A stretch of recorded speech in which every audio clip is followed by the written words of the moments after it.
والله اسمنا محمد من وقت المشروع. ما احناش لاقيين ميه والاطفال هتموت من العطش، الاطفال الصغيره ولا لاقيين حتى نغسل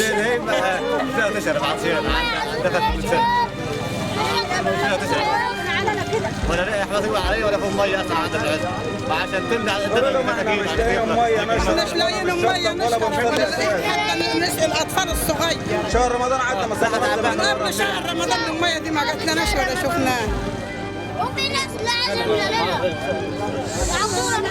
احنا قربنا من الميه بقالنا 3 سنين ولا بنشطب بميه نظيفه ولا بنشرب بميه نظيفه ولا بنغسل بميه نظيفه والعيال قراب كل اضيام كله طبخ من البحر وعجين من البحر وشرب من البحر وبنمشي نوره يا دبانك نجيب جركن نار بدنا جينا نكون الدور يبدا. عنا الميه بقى لها 4 شهور. الناس بتيجي الجوامع وترد وما توصلش من قله الميه. رحنا للمحافظ ورحنا للمجلس ورحنا لجميع الناس ما حدش يجيب لنا ميه. وحتى الناس اللي انتخبناهم في مجلس الشعب برضه ما يقولناش ميه. ما حدش عايز يسال فينا باي حاجه. بيسال فينا ربنا سبحانه وتعالى، غير ما فيش اي مواطن بيسال فينا، ما فيش اي حد بيسال فينا. وزي ما انت شايف الوضع على الموت. الناس بتغسل من هنا وبتطبخ برضه من الحلل دي اللي بتغسلها دمية مجاري جايه من الفيوم معديه على كذا مركز جايه هنا ونغسل منها ونطبخ منها. المحافظ قال لكم ايه؟ المحافظ قال لك 24 ساعه والماء تجيلكم. وبعد ما جينا كان الكلام ما فيش اي كلام.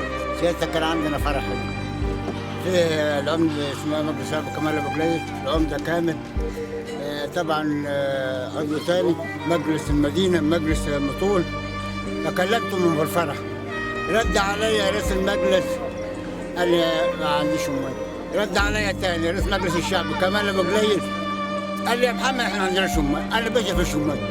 طبعا ما حكتش مع راجل رئيس مجلس الشعب بيقول ما عنديش ميه. طب انا يا فلاح مثلا اقول له ما اتكلمتش معاه خالص. العمده كامل موجود، ياسر سلومه موجود رئيس مجلس الشعب، رئيس مجلس المدينه موجود.